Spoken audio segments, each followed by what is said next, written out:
Bandeko babolingo mbote na bino baibo mesana kolanda chaîne na biso ya www.zoomel1000.com. Lelo tozali na esengo mpona kopresente bino ba émission na bino oyo bomesana kozela. Ngai papa Roger Babo lelo na kopresente bino ba émission oyo bomesana kozela mokolo na mokolo mpona kotalisa na bana ya Congo eloko nini oyo tobombeli bango. Mama Rosalie Lokosu nazwi responsabilité monene na chaîne ya www.zoomel1000.com mpona kotalisa na bapeple congolais vérité to bosolo oyo nini esengeli na biso bana ya mboka toyeba esika oyo bato bazali kokangela bato misu to bazali koyebisa bato bamakambo oyo ezali ndenge wana te ebongi malamu ete biso bato ya Zoomel 1000 totombola mongongo mpe toloba tolakisa bango bosolo mpo ete mboka na biso ekende liboso mpo ete bapeple congolais bayeba eloko nini tokoki kosala mpo ete nyonso tu ezali kaka mpona lokumu ya mboka na biso mpo ete ezali esengo mingi mpona kotangusa bosolo na kati na biso ba diaspora congolaise oyo tozali libanda ya mboka. Na ntango oyo bozalaka kaka bisika bozali nde bokolanda basango ya www.zoomel1000.com.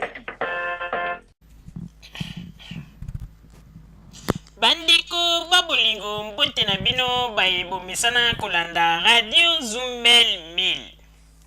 Bandeko babolingo lelo tozali na esengo mingi mpona kopesa bino ba émission na bino oyo bomesana kolanda mokolo na mokolo.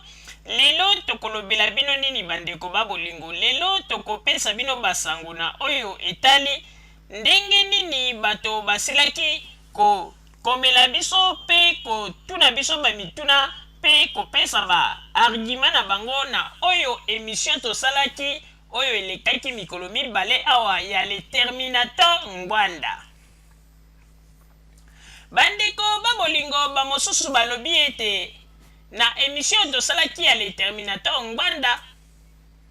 Ngwanda azali na raison na makambo nyonso tu ndenge alobaki po ete bamakambo wana ndenge elekaki. Donc Ngwanda kosi ata na likambo moko te nyonso alobi ezali ya malamu. Pe bato mosusu bakomi pe mpona koloba ete merci na ndenge topesi baargument na biso po ete Ngwanda azali na ye kaka moto ya lokuta. Me tokolinga totalisa na bandeko oyo bakomelaki biso pe balobaki ete responsabilité wana ya makambo elekaki ya le 16 février oyo ndenge babomaki bakretien ezalaki responsabilité ya Ngwanda te, ezalaki responsabilité ya Général Mayele.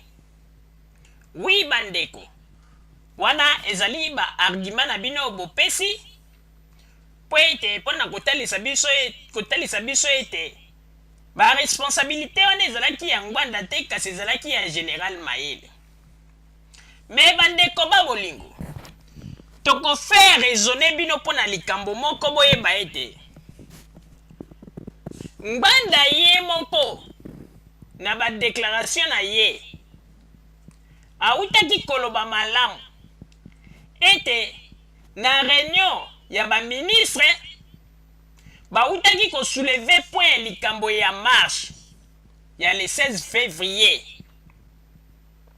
Tango basoulevaki yango Mandungu Bulaniati alobi ete ba effectif ya sécurité ya marche wana ezokoka te, asengi na ministre de l'intérieur soki akoko tindela ye ba effectif ya basoda mpona kosala sécurité mokolo wana. Ye alobi likambo te, problème eza te na kozwa ba disposition po ete na former Général Mayele. Wana déjà ezali kolakisa ete Ngwanda azwaki déjà responsabilité po ete azalaki déjà au courant ya likambo yango. Tokende na bino malembe bandeko bofungola matoi bolanda. Elingi koloba ete tango moto ba informe yo ondimi kosala likambo yo bapeseli yo o basengeli yo okoti deja na kati ya likambo wana mpona koloba ete bon likambo te na kosala bona meka koinforme chef ya état major po ete bayeba ndenge nini bakosala. Seke azali deja moto moko oyo akomaki deja responsable na kati ya likambo yango. bandeko ye moko lisusu ngwanda aye koloba ete mokolo yango mpona toyelakisa bino ete azali kaka moto ya lokuta alobi boye mokolo yango ntango sikoyo marshe esalamaki babomaki soldat moko na kote ya fikini batumbi ye wana selon ye alobi ntango batumbi soldat wana kotumba batumbaki ye nde etindaki ntango sikoyo message wana eye epai ya basoldat oyo bazalaki kote ya Saint Joseph bayoki nouvelle ndenge babomi moninga na bango nde epesi bango kanda babomi bakretien bandeko bino bato ya mayele oyo bokei bakelasi ya minene tozali kotuna bino bandeko boyebisa biso soki mpenza ezalaki ndenge ya lobi me boyebisa biso rapport nini ezali na soldat oyo babomaki kote ya fikini oyo bato batumbi kuna mpe nouvelle eye epai ya basoldat oyo bazalaki kote ya Saint Joseph bayoki yango mpe mbala moko babandi kobeta masasi rapport nini mpenza ezalaki entre bato oyo babomi soldat kote ya fikini na bato oyo bawuti na bango eglise babimi balingi bamarche rapport nini ezalaki wana nyonso tu mpona kotalisa bino ete ngwanda azali kozwa bato lokola bazoba ezali faux une fausse information ye moko akosi yango dede batuni ye balobi soki aminimizaki bato oyo bakufi ye alobi ete aminimizaki bango te mpo ete ye akoki kominimize bamort te me tokoyebisa bino bandeko congolais aminimizaki bakor wana bato oyo bakufaki mpo na ye mpo na ngwanda ondira nietaki bato wana na makolo mpo na nini bandeko tokolakisa bino siko bapoint oyo nini oyo ngwanda aminimizaki bakor wana bato wana oyo bakufaki mpo na nini bandeko ntango ye azwi rapport ete basoldat na ye na kote ya Saint Joseph bafungoli fe babomi bato bandeko mpo na ye amonaki yango eza normal ondire mwa victoire moko boye asepelaki yango mpe achante amonaki ete eza kitoko ntango mosusu amelelaki yango champagne mpo na nini tolobi bongo bandeko yo ministre de l'intérieur mobimba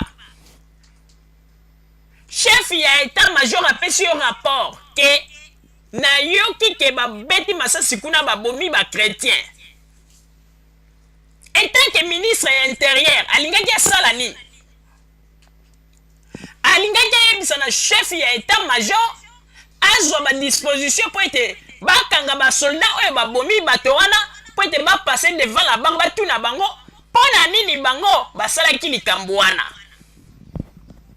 donc mpo na ngwanda lokola balobi ete babomaki soldat moko kota ya fiki ndenge bato oyo bazalaki kota ya Saint Joseph babeti masasi babomi bakretien mpo na ngwanda moni yango ezali normal bomoni mpo na kolakisa ete azalaki meme compétent te ya kozala ministre de l'intérieur mpo ntango toyebisaka bino ete wana ezalaki na yango kaka clan ya bato moko oyo bazalaki kaka na motu ya mboka mpo na kosala badésordre vrai bana ya kulu na babanda a partir ya deuxième république yo ministre de l'intérieur mobimba soki ministre de la défense bapesi yo rapport ete bamilitaire bafungoli fe epai ya population ça même osala rapport mpo opesa ordre baluka bamilitaire wana bakanga bango baleka devant la barre basamba batuna bango mpo na nini babomi bato eloko moko te mpo na oyeba kaka te bandeko wana nyonso to ezalaki bacomplicité na bango bomoni ezalaki ku moko déjà préparé mpo na nini ngwanda ayebaki déjà ke makambo wana ekoleka bongo yango na mokolo wana avandaki na ndako epa na ye asi apreparaki meme bainvite wana ntango mosusu ye nde moto ainvitaki bango soki mpe bolandi makambo itamsu ya papa Thomas Kanza ntango mosusu akoloba ete mokolo akendeki epa ngwanda akendeki sur invitation ya ngwanda mpo nini wana ezali politiki na bango ya bato ya deuxième république ntango bayebi ete bazali kosala likambo bayebi ete likambo ekoleka bango bakosala baorganize eloko moko mpo bakozala kote wana te mpo ebima neti bango kutu bayebi yango te me Ngbanda yebi ezali baordre na ye apesaki bandeko ye aza koloba ete aminimize bamort te me soki ominimizaki bamort wana te ti lelo na ndenge makambo wana eleka totikala komona te sika opesi ordre bakanga basoda wana baleka devant la barre basamba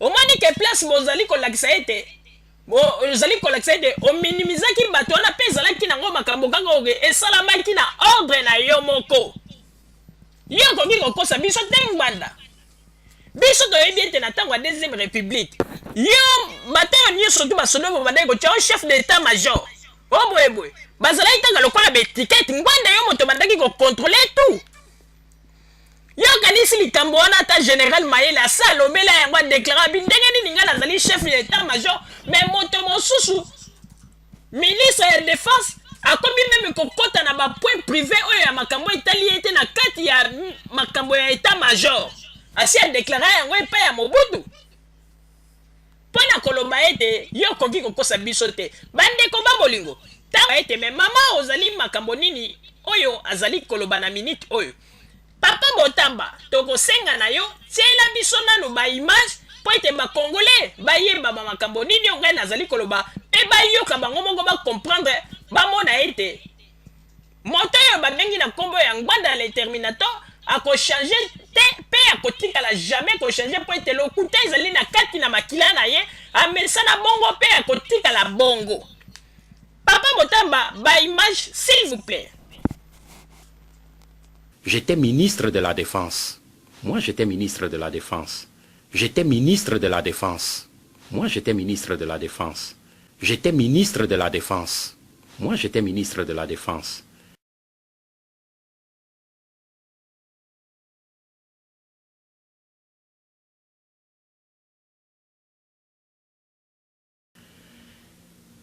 Le 16 février, c'était un dimanche. Le 14, c'était un vendredi. Et je parle ici, vous êtes intellectuel, allez consulter les archives au moment où je parle parce que nous avons au moins eu une culture chez nous, on n'a pas fait comme des Rwandais, nous ne sommes pas partis avec les archives de l'État. Tout est resté sur place. Qu'on aille voir aujourd'hui dans les archives du gouvernement. Parce que je n'ai jamais répondu à ça, vous me donnez l'occasion, pas vous me donnez l'occasion, aujourd'hui je décide d'en parler. Parce que cette question revient. Vous êtes les premières à qui je vais aborder ce problème à fond. D'abord dans mon livre, que j'ai écrit La transition au Zaïre, le long tunnel. C'est parce que les gens n'aiment pas lire. J'ai abordé ce problème là-dedans.